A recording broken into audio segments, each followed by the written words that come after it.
أما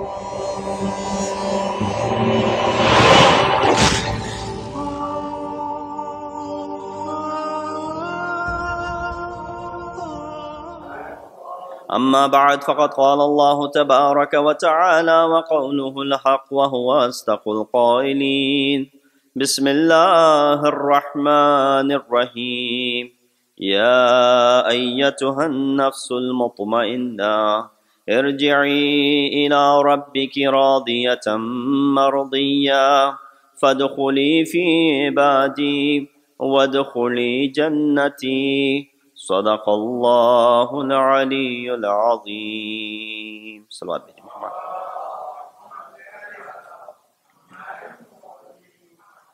Assalamu alaikum wa rahmatullahi wa barakatuh. Today being the first of the month of Muharram al-Haram, we take this opportunity once again to thank Allah subhanahu wa ta'ala for giving us the tawfiq to be able to commemorate the tragedy of Karbala once again this year. And I'm sure you've heard from other speakers as well that New Year usually marks happiness, brings joy. But it's an unusual New Year for us, that in our madhab, in madhab tashayyu especially, we do anticipate for the New Year. We do look forward to the New Year, like everyone else does. But this anticipation is not towards any sort of joy. This anticipation is towards, again, embracing the sorrow and the sadful events that took place over 1400 years ago. But again, even in this anticipation, which does not have any joy, still, this is the joy that we will be able to commemorate the tragedy of Karbala. And that indeed is a tawfiq given to all of you. Yet there are still a lot of people in the world who are not attached with the household of Rasulullah. And because of this detachment, they do not understand the value and the worth of these days and these nights. Again, the New Year begins like the New Year that we have in the Gregorian calendar. It usually starts and marks that people start making resolutions for themselves. This should not be any different than that. We should also take this opportunity to go ahead and make resolutions, as this marks the beginning of the Islamic calendar. Resolution that what we want to achieve when we have walked into this month of Muharram. As it is, we see this month of Muharram brings with itself a lot of things that we are abstaining from. Usually the things that you're normally doing, you let go of those things and you get into a different schedule. Usually at this time, some of you are getting ready to get into the beds, but you have changed your schedule because you're over here commemorating this Majlis-e-Ali. So as it is, there's a change that we have seen in our lives from the very first day of Muharram. When that is taking place, let's make resolutions as to what we want to achieve by the end of these 2 months or 2 months and a half, or even the first 10 days up until Ashura.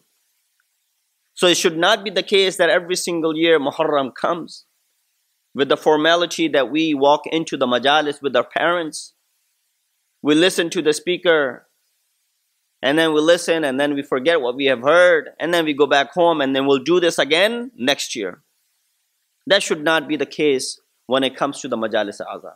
Because if that became the case, then we are not focused as to what Sayyid al-Shuhada, Imam Hussain ﷺ did and his companions did. In order for us to stay focused, we need to make some resolutions. Resolutions that as it is, I'm in the mood to abstain from many things, like I am in the mood during the month of Ramadan to abstain from many things. I could do the same exact thing when the month of Muharram begins. A lot of people, I had discussed this earlier as I've been speaking here throughout the year, so a lot of things might seem like that I'm repeating. But I had discussed this earlier that once during the month of Muharram, A child, maybe a 10-year-old child, came up to me while I was in Idara Jafriya in Maryland. And he said to me that my dad says I cannot use my game console and I cannot play my PlayStation or something during Muharram. And so I do not understand as to why is he stopping me from doing so. I said, what did your dad say to you? He said, my dad said to me that it is Muharram, Shahadat of Imam Hussein. We don't do anything joyful. And that is the reason you're not going to play, at least for the first 10 days. Now, in itself, there's nothing wrong with that. That action itself is not haram. But because of certain scenarios, or because of this special scenario, your father, your mother are stopping you from doing so. But it still requires a logic behind it. So when this child came up to me, instead of repeating the same thing what the father had told the child, I gave him an example. I said, imagine, God forbid, everyone has to die. God forbid, someone close to you died today. If your father died today, for example. If your mother passed away, for example. If your grandfather, for example, passed away today. Would you be sitting on your PlayStations and playing games? He said, no way. I said, would you be doing it tomorrow? He said, no, I won't be. I won't even think about playing for many, many days. Because that will be the last thing on my mind. I will be focused on whom I have lost just recently. I said, look at this same enthusiasm and same eagerness and multiply that by manyfold. Why? Because we are over here commemorating the shahadat of Sayyid al-Shuhada. Sayyid al-Shuhada for whom our parents are sacrificed. Sayyid al-Shuhada for whom we ourselves are sacrificed. When we are ready to abstain things for our own parents or for our own grandparents, if they weren't not with us anymore, then we should do this, should be able to do the same thing for Sayyid al-Shuhada. And when this child heard this sort of logic behind it, right away he understood. He said, forget about this. Forget about playing for the 10 days or the day of Ashura. He abstained from it for quite some time. Same thing goes for other activities that I don't have time to go into, unfortunately, because I lost about 10 minutes in the start of the majlis, and I will be deviating from the path and the topic that I have chosen. The verse that I recited is from Surah Fajr. The last 4 verses from Surah Fajr. It says, Ya ayyatuhan nafsul mutmainna. It was in fact also recited earlier today in the recitation of Quran as well. O the serene soul, irji'i ila rabbiki radiyatan mardiyya. Return to your Lord in the state that you are pleased and you are pleasing. Fadkhuli fi ibadi. Be among my servants. Wadkhuli jannati. And enter into my paradise. This whole chapter from the very beginning, if you look at it, when it starts by saying wal fajr, walayalin ashr, washaf'i wal watr. By the dawn, by the fajr time, and the 10 nights, the odd and the even, or the even and the odd. What are these 10 nights that are being described over here? Mufassireen have given different interpretations. Some believe that these are the 10 nights, first 10 days and the 10 nights of the month of Zil-Hijjah. From the 1st of Zil-Hijjah up until the 10th, when we celebrate the Eid. Some say that it is referring towards the last 10 nights of the month of Ramadan. Why? Because we're looking for Laylatul Qadr in among those nights, among the even and the odds. Some say it refers towards those 10 nights which Allah subhanahu wa ta'ala had increased when Hazrat Musa ﷺ went. And it was 30 days, Allah added 10 more days to it. And so it became 40 days when he went to Miqat. And some also believe that it is the first 10 nights of the month of Muharram as well, leading up to the Shahadat of Imam Hussein ﷺ. This could be also one of the interpretations. So first thing we need to understand that in Quran there's either interpretation or there's implementation. 2 words, tafsir or tatbiq. Sometimes it is according to the tafsir of Quran, sha'n nuzul, as to ayat is revealed. This was the case why the ayat was revealed. But sometimes it is the tatbiq of the ayah, the implementation of the ayah, that after the verse has been revealed, it is implemented with an action which takes place later on. Some believe when the ayah came, Ya ayyatuhan nafsul mutmainnah, oh the serene soul, it is referring towards Hazrat Hamza.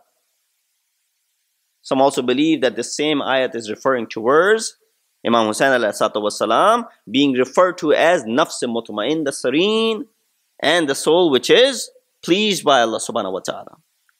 So that's first thing that we need to understand as far as these ayat are concerned.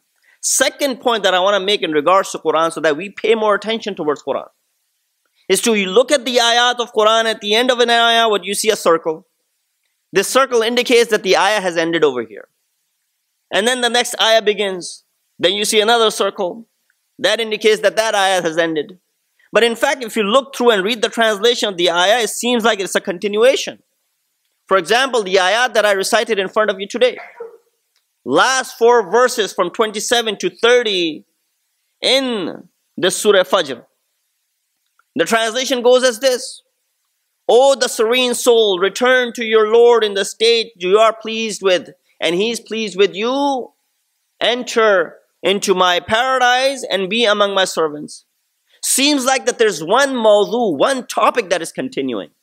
There's no breakage between these verses if you look at it. One topic that begins addressing this nafs mutmainnah, continues on and ends by Allah subhanahu wa ta'ala asking this nafs mutmainnah to enter the paradise. Is there any? Some people might have thought that this might have been one verse. Had I not said that this is ayah number 27, 28, 29, and 30, you might have thought that it was only one verse. And the prime example of it, not going too much further, is Surah Fatiha. That every single one of us have it memorized because we recited it in a namaz. It's got 7 verses. It's starting with Bismillah ar-Rahman ar-Rahim. Praise be to Lord, the one who's compassionate and the merciful, the one who's the master of the day of judgment. And it continues all the way until Waladhdallin. Seems like there's one message that is continuing in throughout the chapter. Yet every single ayat has a circle at the end of it, breaking it. Bismillah ar-Rahman ar-Rahim. Ayat ends. Alhamdulillah Rabbil Alameen. Ayat ends. Ar-Rahman ar-Rahim. Ayat ends. Maliki Yawmiddin. Ayat ends. And ila akhir. Why do you think that there is a sign at the end of every ayat? You might not find it in the books of tafasir. The explanation as to why each ayat has the sign at the end and each ayat is ending like that. Although there might be one continuous message that is attached with the ayah. And so if you pay attention towards it, we can understand from certain examples that when I started speaking in front of you today, I began slowly. Why? Not because I can speak fluently. Now I'm going through in a flow and speaking fluently. But when I began with some pauses, with some deliberation, and then I got into the discussion and now going through it fluently. Likewise, for example, you heard the announcements. Dr. Saab to announce for you the event or the announcement for the day of Ashura, for example. That Ashura will be on November 14th. On a Thursday, the program will begin in the evening with Maghrib and prayers, followed by the Majlis, so on and so forth. If he went through by saying that on November 14th, on Thursday, program will begin at this time, so and so, without any pauses, it will be questions arising from the people. Oh, when? What is the day? What is the time? When is it beginning? So every time he announces, he pauses. Because he wants November 14 to be in your minds. He wants the day Thursday be on your minds. He wants the time, 7:30 for example, be on your mind. And he wants all of these things to stick to your mind. That is the reason that the pause comes between such announcement. Here we can understand as to why Allah subhanahu wa ta'ala also, in our own minds, why Allah subhanahu wa ta'ala has also kept these ayat signs at the end. And it is also mustahab when you're reciting these ayat in Quran, in namaz, to stop at each ayat. Instead of going through the whole ayah, which you could if you wanted to stop at each and every single ayat. Why? When you stop in each and every single ayat, you pay more attention towards it. You look closely into it. You look at the translation of it. If you already know the Arabic, you understand what was being said in it, and then you move forward to the next ayah. And that is one of the reasons as to why you see that although a whole chapter, Surah Baqarah, has 286 ayat, it might be talking about the same subject, although it is not. There's so many different subjects in the whole surah. But Surah Fatiha, as I gave the example of, might be one subject, but it is broken off into 7 different ayat, so that after every ayat, you stop, you pause, you think, and you ponder over the ayat of Allah subhanahu wa ta'ala, and then you move forward. Salawat bi Muhammad wa ali Muhammad.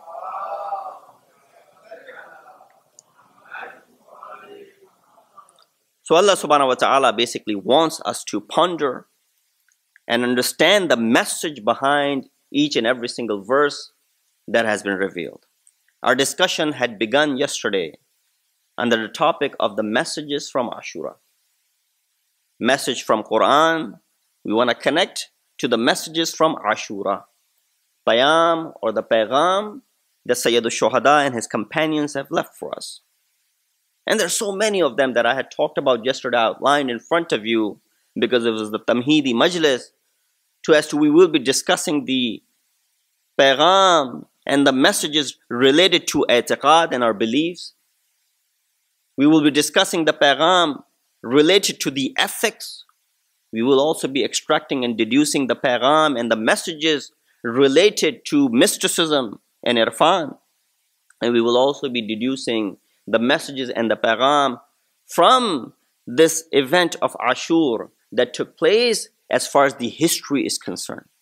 Inshallah, we will be extracting all of these messages from the Paygamat in the form of Imam's kalam, Imam's sayings, and also in the form of how Imam ﷺ progressed and we went to different places, and how Imam ﷺ's actions and also his companions' actions relate and give those messages to us.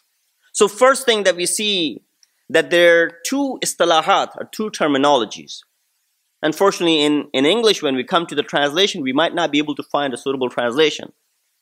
There's a word that is used in Quran as ibrat. Fa'atabiru. That the word atabiru means to take heed.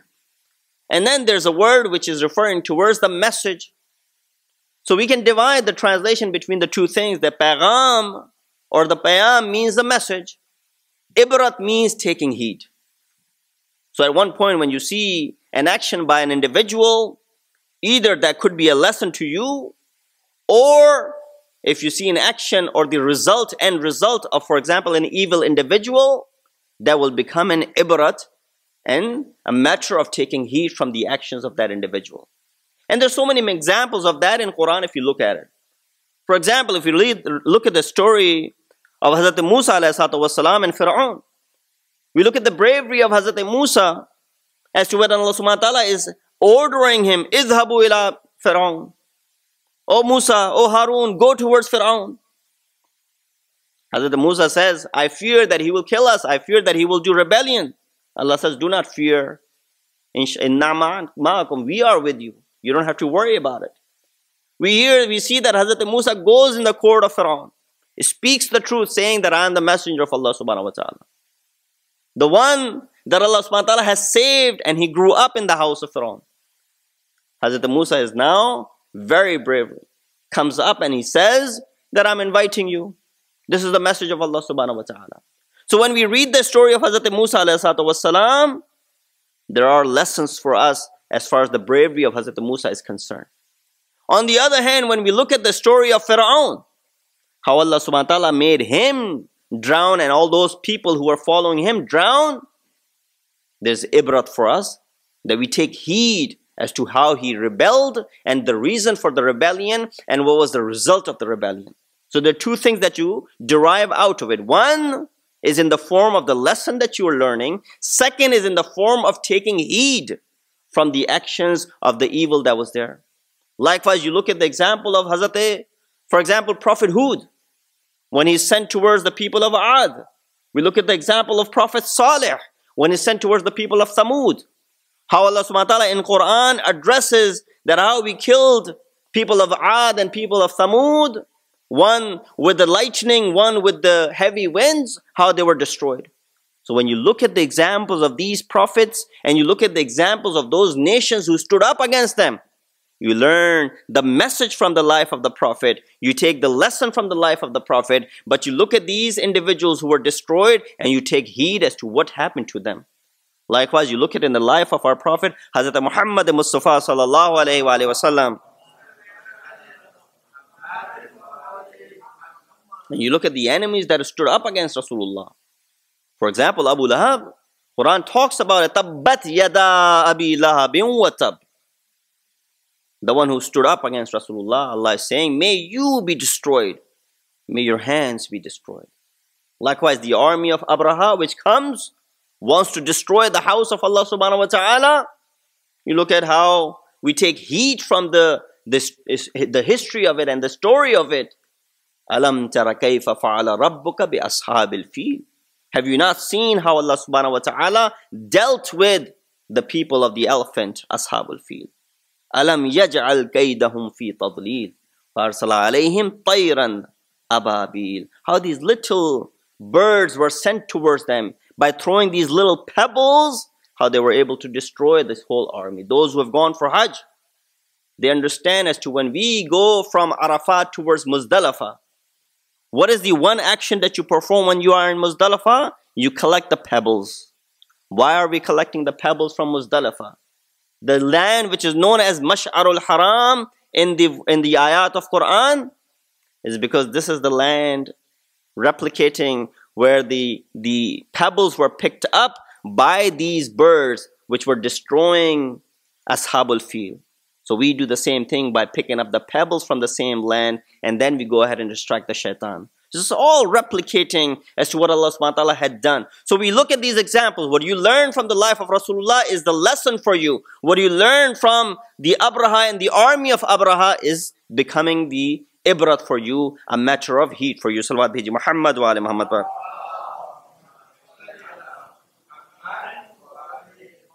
So every action, when it is concerned from the aspect of fiqh, we got to look at it whether it is halal, whether it is mubah or not. When we look at the lives of Masoom, especially Imam Hussein in Karbala, we see that Karbala, when we're deriving some messages from it, has what in it? Karbala has captivity in it. Karbala has getting killed. Karbala has being harmed. Apparently, Karbala has humiliation in it as well. Karbala has a loss of wealth and health. Karbala has all of those things attached with it. This is where we make a mind. This is where we ask a question from the fiqhi perspective.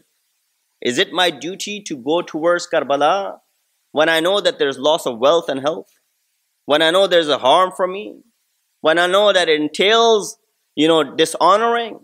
When I know that it'll be leading up to the captivity and isarat, and of the ladies and the men alike, of getting killed of many of these men, where do I make this decision? This is where Imam ﷺ is proving that there's a concept in our usul. There's usul and there's fiqh. So I'm going through some of the terminologies today, so forgive me for that. Inshallah, everything will make sense as we go along. That there's a terminology in usul al-fiqh, the principle of jurisprudence. Now we have the jurisprudence, we have the fiqh laws. So all the fiqh law, you pick up the book, you read the law, and you go along. For example, the law says that you have to pray, for example, at this time, after the sun has set and the redness have passed over your head, this is the time for namaz-e-maghrib. So you go ahead and pray namaz-e-maghrib at that time. But then there are certain things which are not proven through fiqh. Where do you refer to? You refer towards usul. And those principles which are set in the usul literally meaning the principles, usul al-fiqh is developed to go ahead and solve those issues. So there's a qaida in usul al-fiqh, for example, which is about qaida ilzam.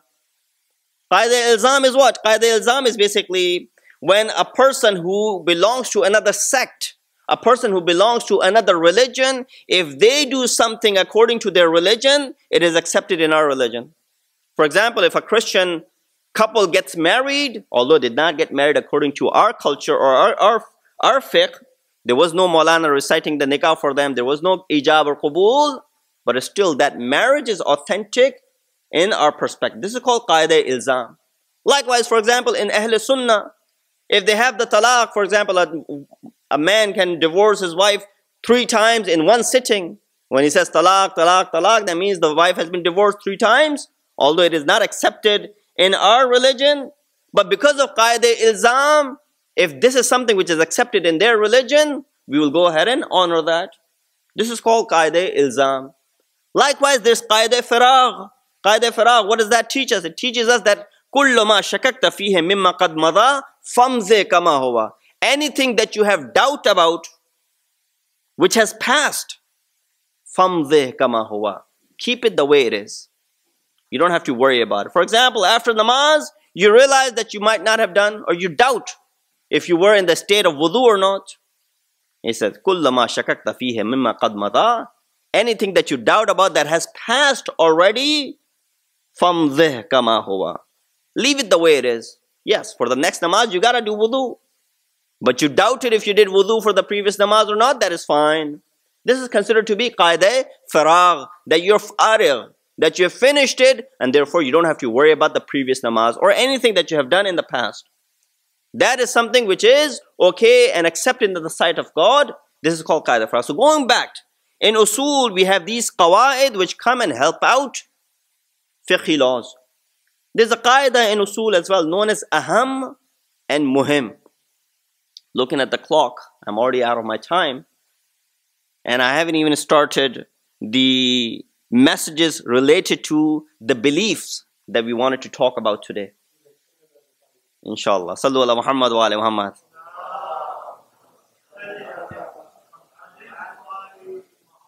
There's a qaida which is called aham and muhim. Muhim means something which is very important. Aham means that which is more important than muhim. So these are 2 words in Arabic. We all use that in Urdu as well, in Farsi as well. We use the word muhim and aham. But there's a difference between the 2 words. Muhim means important. Aham means that is even more important. And this is where you go ahead and put things into perspective. What is more important? Your life or your wealth? Right away, any rational individual will say, life is more important. Jaan hai to jahan hai. Life is more important.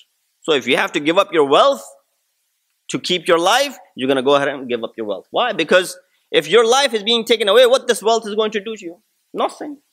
So might as well give up all of this wealth so that you may survive. I don't have time to go into the tangents, but there was an incident between Harun al-Rashid and Bahlul, where he asked him the same exact question. Harun said to Bahlul, in regards to Bahlul, was trying to explain to him that do not be so proud of your governance, do not be so proud of your kingdom, because the value of the kingdom is nothing more than a sip of water. And he gave an example. He said, imagine if you were dying of thirst in a desert and you needed 1 sip of water. What are you willing to give up for that 1 sip of water? He said, if I'm going to die, I'm willing to give up all of my kingdom or half of my kingdom. Whatever it is that is in my possession, I'm willing to give up. Why? Because I will die. He said, that's how much your kingdom is worth. 1 sip of water, which can save your life. But anyway, this is where you ask your question. What is more important, the life or the wealth? Right away you'll say, your life is more important. You ask the question, what is more important, your honor or your wealth? Obviously, rational individual living in the society of those who have higher values of morals, they will say, honor is more important. In order to keep my honor, I will let go of the wealth. And the same question is asked as to what is more important, your life or your religion. This is where you go ahead and make up the mind. You go ahead and say that the religion is far more important than this life of mine. Why? If this life is sacrificed for religion, that is worthy. If this life could not help this religion, then there's no use of this life. This is the decision that Imam ﷺ has to make. I'm going to put everything away. This is the decision that Imam ﷺ has in front of him. That Imam, when he's embarking on this journey, he sees on one hand, he's got his Ahlul Bayt. And he sees on the other hand, the religion. Islam, which was brought by his grandfather and brought to the perfection to the extent that ayat was revealed, Al-Yawm Akmaltu Lakum Dinakum. Allah promising that indeed today I have perfected this religion. When the Jews heard this ayah, he said, what day was it? That day which is saying Al-Yawm, if we had such a day in our book, we would keep that day to be the most important day in our calendar. Why? That is the day when God is promising Al-Yawm Akmaltu Lakum Dinakum. What could be a bigger day than the day when your religion is perfected? وَأَتْمَمْتُ عَلَيْكُمْ نِعْمَتِي. What day could be bigger than when God is promising that He has perfected His favors onto you? Unfortunately, Muslim Ummah lost count of actually what day it was in fact. But we remember what day it was. There's no time to go into the details of that. Imam ﷺ is on a journey to go ahead and save this religion. That in order to save this religion, if I have to sacrifice my 6-month-old, I'm willing to do so. In saving this religion, if I have to sacrifice my 18-year-old son, I'm willing to go so. In saving this religion, if I have to give up the hands of my brother Abbas, I'm willing to take that challenge. In order to save this religion, if I have to give up the veils and the chadars of my sisters, I'm willing to take this challenge. This is where Imam ﷺ is putting the priorities in line. What is muhim for you? And what is aham for you? What is important for you? And what is more important for you? Today I wanted to talk about, in a minute or two, how Imam embarks on this journey. Walid ibn Utbah ibn Abi Sufyan is the governor of Medina. When the news reaches to him that Muawiyah has died and Yazid has been appointed the Khalifatul Muslimin, and the letter of Yazid says that go ahead and seek allegiance from so-and-so and Hussein ibn Ali, and if they don't pay allegiance, then kill them. This is where Walid, now look at who this person Walid ibn Utbah is. Walid is basically cousin of Yazid, son of Utbah. Utbah is brother of Muawiyah. Both are sons of Abi Sufyan. You can easily connect the dots as to where this is headed. But he asks Imam, and Imam says, Mithli la yubayi'u mithlah. Person like me can never pay allegiance to person like him. Imam did not say, Hussein does not pay allegiance to Yazid. Imam says, every time in the history, person like me, whoever thinks that he's like me, or my follower, will never pay allegiance to someone like Yazid. Mithli la yubayu mithlah. And this is where Imam ﷺ leaves that court. He comes home, sees Janab Zainab. Zainab says, oh brother, what have you decided? Imam says, this town where we grew up has become difficult for us to even breathe in. This town is no longer for us, oh sister. We must leave this town. The town which belongs to us, we have to leave this town because we no longer will be able to survive in this town. Imam wants to keep the sanctity of Medina intact, and that is why Imam is leaving Medina.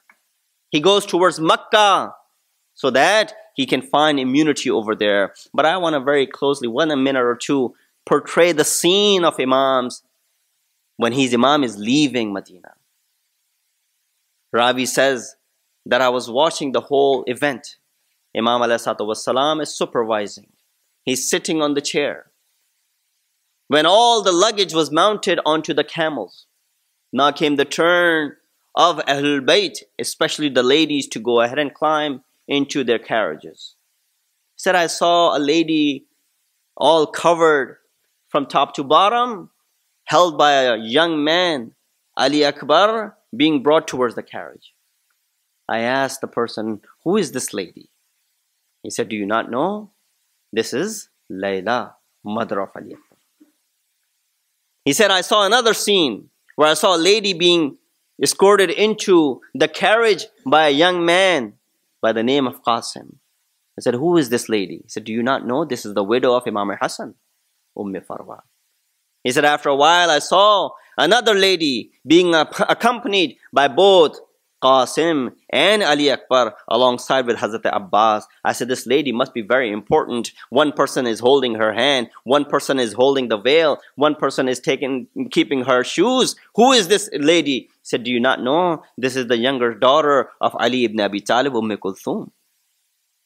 And then he said, I saw that final scene where this lady comes out of her house, and not only Abbas is helping her, not only Qasim is helping her, not only Ali Akbar is helping her, but I see Hussein, who was sitting on this chair right away. Imam Hussein gets up. Imam Hussein gets up in honor of this lady. He says, who is this lady? Can you tell me who is this lady? He says, this lady, do you not know? This lady is the older daughter of Imam Ali ibn Abi Talib. This lady is Janab Zainab Kubra. Imam says this. Imam brings Janab Zainab into the carriage. Janab Zainab mounts onto this carriage, and this qafila starts the journey. I want to take you on the day of Ashur, right after the day of Ashur, the second day of Ashur, on the 11th of Muharram, when this qafila is now beginning their journey and is moving towards where? Going to Kufa. What happens? The same scene is being repeated. The same ladies are now getting up onto these camels. The only difference is now they do not have any sort of veils. Now they do not have any carriages. There's nothing onto these camels,